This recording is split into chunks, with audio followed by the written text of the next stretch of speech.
বন্ধুরা, আজকে নিয়ে এসেছি আপনাদের জন্য একটি ছোট বাচ্চা কী করে বড় করবেন সে ব্যাপারে একটি ভিডিও। ঠিক আছে, তো ভিডিওটি যদি ভালো লেগে থাকে অবশ্যই লাইক, কমেন্ট, শেয়ার কিন্তু করবেন। আপনারা যেভাবে সাপোর্ট করছেন আমাকে এইভাবে সাপোর্ট করে যাবেন। আর প্রথমত কথা, আমি ভিডিও তো বানাই, আপনারা তো দেখেন, অনেক ভাইরা ফোন করে, কিন্তু আপনারা ভিডিওর নিচে মতামত কিছু দেন না। ভুল না বললাম না ঠিক বললাম সেভাবে কিছু বলেন না। তো আশা রাখবো এবার একটু আপনারা লিখবেন, ভালো হলেও ভালো বলবেন, খারাপ হলেও খারাপ বলবেন, তাহলে বুঝতে সুবিধা হয় এবং আবার নতুন কী ধরনের ভিডিও দেবো সেটা জানতে সুবিধা হয়। তো আজকে যেটা বলছি যে আপনারা অনেক ভাইরা আমাকে ফোন করে দাদা বাচ্চা বাঁচাতে পারি না, বাচ্চা তো হয়ে যায় কিন্তু বাচ্চা বাঁচাতে পারি না। দেখুন, আপনি বাচ্চা বাঁচাতে পারছেন না, কিন্তু অন্য লোক কেউ বাচ্চা বাঁচিয়ে সে বাচ্চা ব্যবসা করছে, বিক্রি করছে, তাহলে নিশ্চয়ই আপনি কিছু না কিছু কোথাও না কোথাও একটা ভুল করছেন। তো সেই কিছু ভুল কিছু কথা বলবো, আশা করব অনেকটাই সুবিধা হবে আপনাদের। তো যদি আপনি একজন হাসিল লাভার হন বা আপনি মুরগি চাষ করেন, অবশ্যই আমাদের চ্যানেলের সাথে যুক্ত থাকুন। কিছু না কিছু ইনফরমেশান আপনাদের ঠিক কাজে লেগে যাবে। এই চ্যানেলে এরকম ভিডিও আমরা দিতেই থাকি। তো প্রথমত দেখুন, যখন আপনি একদিনের বাচ্চা বা দুদিনের বাচ্চা হয়, কি করেন আপনি? ফার্স্ট টাইম নর্মাল জল যদি আপনি দেন, নর্মাল জল দেওয়া থেকে আপনাকে বিরত থাকতে হবে। প্রথমত গুড়ের জল দিতে হবে আপনাকে প্রথম দিন। মুরগি বাচ্চা যখন ফার্স্ট জল খাবে গুড়ের জল দিতে হবে। দ্বিতীয়ত হচ্ছে, মুরগিকে আপনি যদি ভগবানের উপর ছেড়ে দেন তাহলে মুরগি কিন্তু ওই 10-15 দিনের মাথায় মারা যাবে। তো ভগবানের উপর ছাড়লে হবে না, মুরগির ভগবান কিন্তু আপনি যেভাবে একটা মুরগিকে রেডি করবেন মুরগিটা সেভাবে রেডি হবে। তো প্রথমত দেখুন, অ্যাসিল মুরগি আপনার দামি ব্রিড, সে ফাইটার হোক, ব্ল্যাক স্কিন সে হচ্ছে ব্ল্যাক স্কিন হোক, সে হচ্ছে অ্যাসিল হোক, প্যারাডবিক হোক, বিভিন্ন ধরনের যে কোনো অ্যাসিল মুরগি হোক, তাহলে হচ্ছে সেটাকে কিন্তু আপনাকে যত্ন নিতে হবে, তবেই তার দাম এত, তাহলে আপনাকে যত্ন নিতে হবে। তো দেখুন, প্রথমত কী বলছি, আপনাকে খাবারের উপর ধ্যান দিতে হবে। আপনি পোলট্রি ফিড দিচ্ছেন, অনেক ভাইরা ভাবেন পোলট্রি ফিড দিচ্ছি মুরগি তো এরকম সেরকম এই মুরগি ব্রয়লারের মুরগির মতন হয়ে যাবে, আসলে তা কিন্তু না। ঠিক আছে, প্রথম কথা হচ্ছে আপনাকে পোলট্রি ফিড ছোটোর সময় দেওয়া হয়, কারণটা কি? পোলট্রি ফিডের মধ্যে থাকে হাই প্রোটিন, যেটা একটা মুরগির জন্য খুবই দরকার। একটা বাচ্চা মুরগির জন্য 20-24% প্রোটিন দরকার ছোটোর সময়। সেটা ধাপে ধাপে কমে এবং সেটা একটা ফর্মুলা অনুযায়ী মুরগির যে খাবার বানায় সেই খাবার সেভাবে তৈরি করা হয়। তো সেটা বলতে গেলে অনেক সময় লাগবে, তো জাস্ট শর্টেই বলছি যাতে আপনাদের বুঝতে সুবিধা হয় এবং আমার বলতেও সুবিধা হয়। তো দেখুন, ফার্স্ট টাইম তো ছোটোর সময় আপনারা পোলট্রি মুরগির খাবার দেবেন, মুরগি খাবার যেটাকে বলে, ঠিক আছে। লেয়ার মুরগির ফিড পাওয়া যায় বা মার্কেটে অনেক কম দাম, আর আপনি যদি ব্রয়লার মুরগির ফিড খাওয়ান সেটার দাম অনেকটাই বেশি। তো আপনাকে লেয়ার মুরগির ফিড খুঁজতে হবে, সেটা ছোটো থেকে প্রায় 1 মাস বয়স অবধি স্টার্টার বা ফিড স্টার্টার যেটা হোক, যেটা পাচ্ছেন সামনে সেটাই খাওয়াতে হবে। এরপরে হচ্ছে, প্রথমত আপনাকে 7 দিন সময় থাকবে। 7 দিন সময়ের মধ্যে আপনাকে R2B ফার্স্ট ডোজ F1 করতে হবে। এবার যদি বলেন 7 দিন সময়, তার আগে কেন দাদা করবো না পরে? অনেক লোক একদিনেই ভ্যাকসিন করে দেয়। একদিন কিন্তু F1 করার শিডিউল না, একদিনে ভ্যাকসিন হয় না। একদিনে ম্যারেক্স ভ্যাকসিন হয়, কিন্তু সেটা পাওয়া যায় না মার্কেটে। আমি এর আগেও বলেছি ভ্যাকসিনের ব্যাপার নিয়ে, যদি না ভিডিওটা দেখে থাকেন তো অবশ্যই আই বাটনে লিঙ্ক দিচ্ছি, ভিডিওটা দেখে নেবেন। ঠিক আছে, তো ভ্যাকসিন ফার্স্ট টাইম আপনি F1 করলেন। F1 করার পর 7 দিনের মধ্যে F1 করবেন, কারণ 7 দিন পর্যন্ত ওদের শরীরে কিন্তু সেই ইমিউনিটি পাওয়ার নিয়েই তৈরি হয়। মুরগি প্রাকৃতিকভাবে সেভাবে ভগবান সৃষ্টিই করেছে যে ওদের 7 দিন রানীক্ষেত কোনো রকমভাবে আসবে না। 7 দিন পরে মুরগি রানীক্ষেতে মারা যেতে পারে। এবার হচ্ছে আপনি 7 দিন নিয়ে ভ্যাকসিন দেবেন, তার আগে কয়েকটা জিনিস আছে। যদি ধরুন আপনার খুব ঠান্ডা এলাকা, ঠান্ডা পড়েছে, মুরগির ঠান্ডা লেগেছে, আপনি বুঝতে পারছেন, তাহলে অবশ্যই আপনাকে সে সময় 3 দিন বয়সে একটা আপনাকে অ্যান্টিবায়োটিক চালাতে হবে। 2 থেকে 3 দিন বয়সে, যদি আপনি 3 দিন বয়স থেকে যদি হালকা পরিমাণে অ্যান্টিবায়োটিক চালানো বলতে কি আপনি প্রচুর পরিমাণে দিয়ে দেবেন তা কিন্তু নয়, জাস্ট অল্প পরিমাণে অ্যান্টিবায়োটিক চালাতে হবে 3 দিন। তাহলে কি হয়, ওর শরীরে যদি কোনো রকমভাবে ব্যাকটেরিয়া প্রবেশ হয়ে থাকে, সেই ব্যাকটেরিয়াটা আর বাড়ে না, অটোমেটিক সেখানে মুরগিটা সুস্থ হয়ে যায় এবং গ্রোথটা তাড়াতাড়ি আরও ফাস্ট হয়।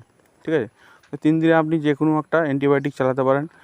আপনি হচ্ছে নিউরাক্স 4 বলে একটা এখন অ্যান্টিবায়োটিক পাওয়া যায়, ওটাও চালাতে পারেন বা টেট্রাসাইক্লিন ওটাও চালাতে পারেন খুব অল্প পরিমাণে, মানে একদম 1 চিমটি টেট্রাসাইক্লিন দেবেন, তার সাথে 1 লিটার জল, এরকমভাবে ডোজ বানাবেন, ঠিক আছে। জাস্ট হচ্ছে মানে জাস্ট অ্যান্টিবায়োটিক, ওদের তো শরীরে এখন তো সেরকমভাবে কোনো কিছু তৈরি হয় না যে আপনি হাই ডোজ দিবেন তাহলে মুরগির বাচ্চা কিন্তু মারা যাবে, আমি বারবার বলছি।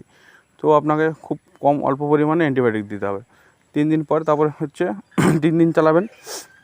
3 দিন চালানোর পরে তারপর হচ্ছে আপনাকে ভ্যাকসিন করাতে হবে। F1 ভ্যাকসিন করার পরে আপনাকে কি করতে হবে, সেদিন কিছু খাবার কোনো রকম ওষুধ আর চালানো যাবে না। F1 24 ঘন্টা 72 ঘন্টা পালানোর পরে আপনাকে কিন্তু সাথে সাথে মুরগির খাবার যে আপনার স্টার্টারটা থাকবে, স্টার্টারের সাথে ভিটামিন বি কমপ্লেক্স এবং মাল্টিভিটামিন যা থাকবে সেটা কিন্তু মুরগি খাবারের সাথে মাখিয়ে দিতে হবে, যাতে জলের সাথে দিলে কিন্তু ওর ঠান্ডা লাগার প্রবণতা বেশি। তো আপনাকে মাল্টিভিটামিন বা বি কমপ্লেক্স ওই খাবারের যে স্টার্টার আর যেই হোক তার সাথে যে খাবারটা দিবেন, খাবারের সাথে জলে মিশিয়ে দেবেন। তাহলে কি হয়, ওই খাবারটা থেকে ওটা ঠান্ডা লাগবে না। যদি জলে যদি আপনারা ওটা দেন তাহলে কিন্তু ঠান্ডা লাগবে মাস্ট, ঠিক আছে।